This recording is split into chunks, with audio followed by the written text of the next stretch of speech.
여러분 안녕하셨습니까?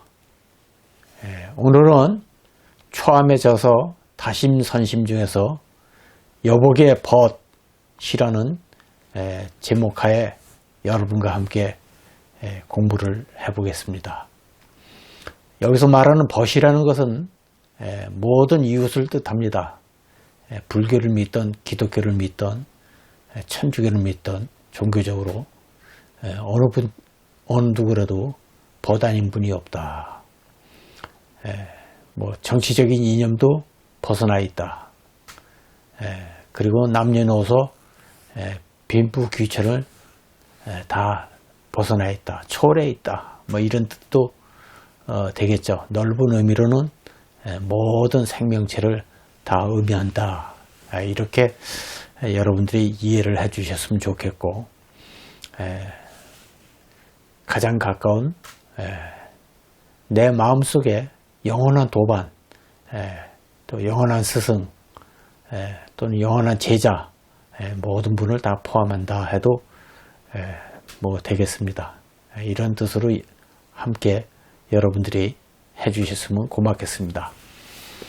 여복의 벗, 잠시 쉬었다 가시게. 뭐 그리 세월을 앞서 가시려 하시나. 앞서가지 않아도 우리는 늙고 병들고 죽어가게 되어 있는 것이 이치 아닌가. 그렇습니다. 이제 세상을 살아보니까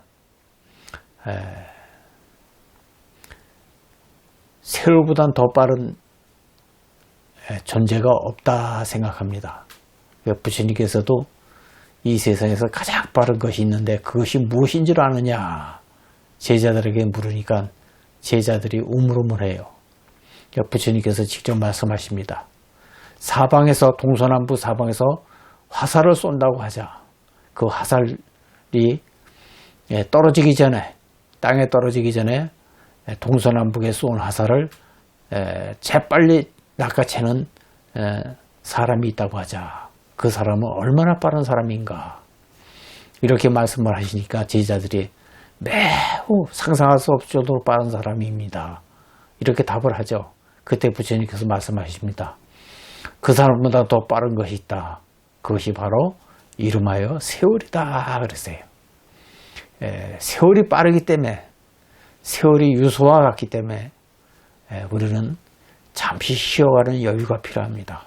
아무리 바빠도 잠시 쉬어가는 여유, 이것이 필요하다 하는 것이죠. 굳이 빨리 가지 않으려 해도 늙고 병들고 죽음이 우리 앞에는 다가서게 되어 있다. 좀 쉬었다 하고 좀 마음의 여유를 갖고 이 세상을 살자, 이런 제 뜻이 되겠습니다. 여복의 벗, 살아가면서 급한 일도 잠시 멈춰 돌아보고 근심도 내려놓으시게. 저는 하루에 한 번씩 이런 생각을 합니다. 사람이 이 세상을 살면서 근심 없이 살기는 불가능한 것이 아니냐. 불가능하다. 이렇게 보아요. 그렇기 때문에 아무리 근심이 많아도 하루에 한 번 정도는, 뭐 자주 있으면 더 좋겠죠. 잠시 근심을 내려놓는 시간도 필요하다. 근심을 짊어지고 잠자리에 들 필요성은 없다. 근심을 짊어지고 삼시세끼 공양, 밥을 먹어야 될 이유는 없다. 사람이 살자고 하는 일인데 근심도 내려놓는 시간이 필요하다. 근심을 내려놓는 그 시간이 뭐냐. 잠시 우리 여유롭게 차 한 잔, 다 한 잔 나누는 거, 이것이 필요하다. 그래서 항상 벗을 기다립니다. 벗을 위해서 자리를 비워 놓습니다. 항상 누구든지 차를 마실 수 있게끔 근심을 내려놓을 수 있는 시간을 배려해 주는 거죠. 항상 자리를 비워 놓는다. 우리 다 한 잔 나누세. 자네를 위해 자리를 비워 놓았네. 여복의 벗, 어떤 것도 파기하지 말고 그 무엇도 건설하지 말고 아무 목적도 추구하지 말고 차 앞에 앉으면은 다 앞에 앉으면은 모든 걸 한번 내려놓는 시간이 필요합니다. 잠시라도 휴대폰도 끄고 TV도 끄고 뭐 잡다한 모든 걸 다 내려놓고 순수한 자기 자신과 마주하는 이런 시간이 필요하지 않겠느냐. 그래서 이제 어떤 것도 파괴하지 말고 어떤 것도 건설하지 말고 아무 목적도 추구하지 말고 그냥 다 앞에 차 앞에 앉아 자기 자신이 되면 되는 것에 이것을 아름다움의 종교라고 그래요. 차 딱 앞에 놓고 차 앞에서 자기 자신이 되면 돼. 예, 자기 자신이 되면 돼. 여기엔 뭐 종교도 필요 없고 여기엔 철학도 필요 없고 여기엔 윤리도 필요 없고 여기엔 사상도 필요 없고 그냥 차 앞에 그저 자기 자신이 되면 돼. 이것이 이제 오늘날 이것이 필요하다 하는 거예요. 여복의 벗. 다 한 잔 앞에 살아있는 소리를 느끼고 그 살아있는 소리는 뭘 얘기하는 거냐? 자기 자신의 내면의 소리를 얘기를 해요. 감동하는 감성으로 존재만 드러내시게. 감성이 없는 사람이 제일 불행한 사람입니다.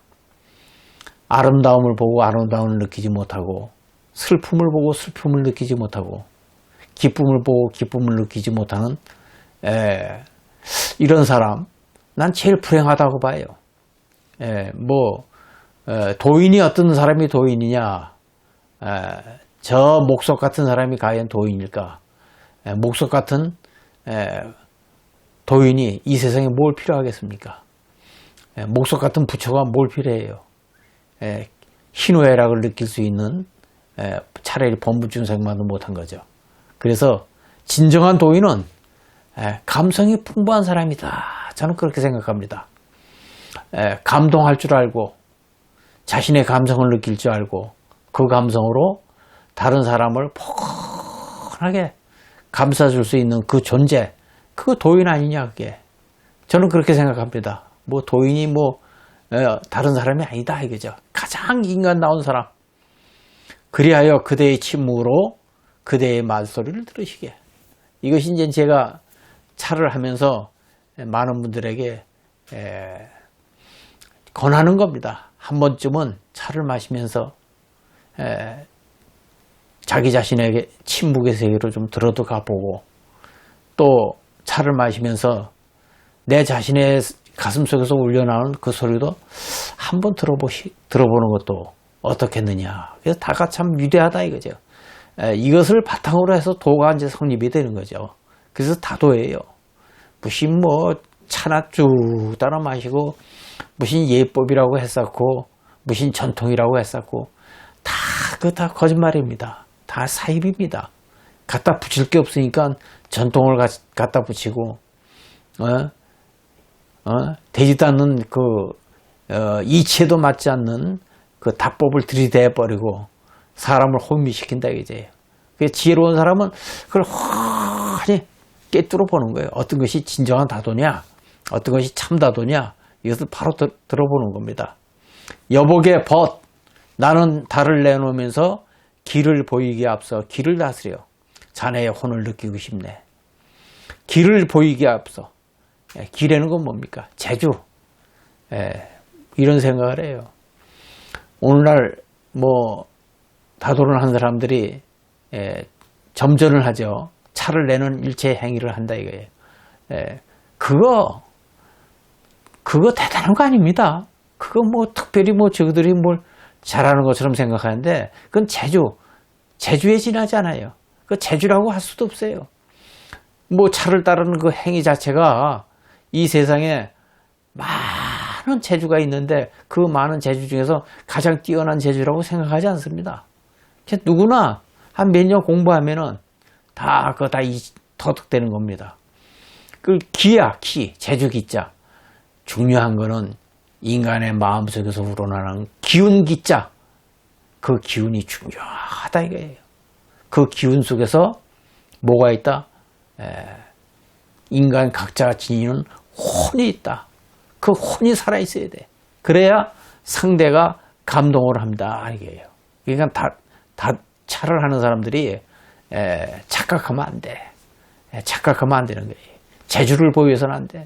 그 뭐 재주도 재주 같지 않은 재주를 가지고 선민의식이나 갖고 건의의식이나 갖고 뭐 저 고구차 마시는 걸 뭐 무슨 대단한 걸로 생각하고 이런 이제 차를 하면 안 돼요. 이건 참 어리석고 가장 하등 열등한 다도예요. 이런 다도를 해서는 안 된다. 도구나 자랑에 쌓고 이게 되겠습니까? 기운을 다스려 혼을 느낄 수 있게끔 진정한 다도로 가야 된다. 혼이 살아있어야 돼. 상대가 감동을 하는 거예요. 여복의 벗. 작은 인연 속에서 자네와 나는 시간과 공간을 오가며 삶을 차원 높이 승화시켜 가고 싶다네. 자네 지금 느끼고 계시는가? 다도를 하는 이유가 뭐냐? 다도를 하는 이유가 뭐냐? 딱 한마디로 얘기하라. 이렇게 얘기하면 저는 변화되어가는 자신을 느끼는 거예요. 일상이 변화되어 나가는 거예요. 물론 종교도 마찬가지겠죠. 그러나 초함이 하는 선다류 다도 뭐냐? 딱 한마디로 얘기하면 일상의 변화예요. 다도를 하면서 사람이 달라지는 거예요. 사람이 변화되어 가는 겁니다. 이것이 다도를 하는 이유다. 그것을 삶을 차원 높이 승화시킨다. 이렇게 이제 고상한 말로 이제 표현하는 거예요. 저는 여복의 벗, 자네와 나는 철저히 생명 던진 도반이 아닌가. 진정한 친구는 제가 다도를 하면서 그렇습니다. 다도를 배우러 오신 분들 중에 대다수 분들이 이제 혼자 오는 경우가 많아요. 제가 그런 얘기를 하죠. 혼자 다도를 할 생각하지 말고 입학 조건이 있습니다. 그 입학 조건은 다른 게 아니라 당신이 이 세상 살아오면서 당신의 진정한 벗이 몇 분이나 됩니까? 많은 분을 얘기하지 않겠습니다. 당신을 비롯해서 벗을 2명 더 딛고 와서 3사람을 짝으로 해서 한번 다도에 한번 입학을 해보십시오. 3사람을 딛고 오라 이거죠. 그러니까 자기를 비롯해서 2사람 더 딛고 오는 겁니다. 진정한 벗 2사람 있으면 된다. 한 벗은 나를 경책하고 채찍하는 벗이라 그러면 한 벗은 나보다 더 수승한 모습을 보이는 이런 벗. 이런 벗이 있으면 된다 이게. 인간적인 의리를 지킬 수 있는 벗. 이런 벗이 있으면 된다. 그래 2사람을 더 데리고 와라. 그래 3사람을 올 세트를 해가지고 한번 다도를 배워보십시오. 만약에 당신의 인생 중에서 진정한 당신의 벗 2사람을 데리고 올 수 없다 그러면은 굳이 초안 밑에서 다도를 배울 필요 없이 인간관계를 새롭게 한번 생각을 해보십시오. 그래요. 진정한 도반을 딛고 오라 이게. 그대 자신의 길을 그대 자신에답게 사시게. 누구의 복제품도 되려 하지 말고 진정한 자유를 갈구하시게. 이제 그 옛날에 법정 스님 글 중에서 이제 그런 글이 있었어요. 제가 이제 고등학교 때 이제 읽었던 글인데 그 당시에 그 글이 감명스럽더라고요. 지금도 이제 마찬가지예요. 나는 보다 더 단순하고 소박하게 살고 싶다. 그 누구도 되고 싶지 않다. 그저 나 자신이고 싶다. 뭐 이런 이제 말씀을 하셨는데 마찬가지입니다. 인생은 자신의 길을 걸어가는 거고 삶은 내가 내 자신답게 사는 거. 이것이 진정한 삶을 잘 사시는 분이 아니겠느냐. 진정한 종교는 누구의 복제품도 되려 하는 게 아니고 복사품이 되려고 하는 게 아니고 진정한 다도는 뭐냐. 그대 자신의 자유를 갈구하는 것. 선다료의 다도는 그것이 바로 다도의 목적이다. 자신의 자유를 갈구하고 누구의 복제품이 되지 않고 내가 가는 길에 내 자신답게 살 수 있을 때 이것이 멋있는 것이 아니겠느냐. 그래서 이제 이 글을 쓸 때 이제 이걸 갖다 붙인 겁니다. 여복의 벗 분명하지 않는가? 우리 새로운 역사를 만들지 않겠느냐. 뭐 새로운 역사 별거 있어요. 하루하루 삶이 내 자신이 변화되어 가면은 그것이 새로운 역사 아니겠습니까? 그래서 이제 가수분 중에서 나훈아 선생님 계시는데 그분이 그 어록을 제가 한번 본 적이 있어요. 내일을 또 다른 내일을 기대한다 이런 이제 말씀을 하셨어요. 또 다른 내일을 기대한다. 또 다른 내일을 아직 살아보지 않는 내일을 기대한다. 이제 이런 말씀을 하셨는데 그 참 멋있는 말씀이죠. 그게 새로운 역사예요. 그런 말씀이 살아있는 역사입니다. 살아있는 생생히 살아있는 말씀이에요. 아직 살아보지 않는 내일을 기대한다. 그 얼마나 멋있는 얘기입니까? 반복되는 일상의 삶 속에서도 새로움을 추구하는 그런 뜻이 담겨 있지 않느냐. 그래서 미래에 다가올 진정한 가치는 뭘까요? 지금 새로이 오늘 지금 이 순간을 새로이 창조하고 중요한 것 하나 빼앗길 수 없는 것만이 진정한 나의 것이다. 빼앗길 수 있는 것은 전부 나의 것이 아닙니다. 명예고 돈이고 재산이고 뭐 죽을 때 다 놓고 가잖아요. 그러나 자기 자신만큼은 죽음의 그 순간까지도 뭐라고 합니까? 함께 길을 간다. 이게. 그게 진정한 자기 거예요. 여복의 육체가 타서 죄가 되더라도 그대의 영혼은 타지 않는다는 사실. 육신은 소멸되고 없어지지만 우리의 진정한 마음이라고 할까요? 참 성품은 타지 않고 영원히 존재한다. 이 영원성이 오직 그대 자신을 주인공으로 깨달았을 때만 알 수 있다네. 속지 마시게. 참 제가 글을 썼어도 이런 글을 어찌 썼겠나 이런 생각이 들 때가 그렇게 이제 많아요. 자신의 주인공을 깨달았을 때만 알 수 있다네. 속지 마시게. 여복의 벗 다가 쉽겠네. 차가 쉽겠네. 남은 잔을 비우시게. 세월이 가면 가게 내버려 두고 청춘이 가면 가게 내버려 두시게. 그대의 것이 아닐세. 공술의 공수가 아닌가. 그냥 지금 이대로 자네야만 하는 태평가를 부르세. 다도에서 그렇습니다. 한 잔의 달을 내기 위해서 이 세상에 태어났다 그래요. 참 무서운 말입니다. 무서운 말입니다. 한 잔의 달을 내기 위해서 이 세상에 태어났다. 세월을 비껴갈 수 있는 다, 청춘을 비껴갈 수 있는 다, 공술의 공수고 인생에 진정한 그대의 것을 남길 수 있는 한 잔의 다, 여기에 태평가가 울려 퍼지지 않겠느냐. 그 태평가가 무엇이겠습니까? 여러분 각자 판단하시기 바랍니다. 마치겠습니다. 성불하십시오.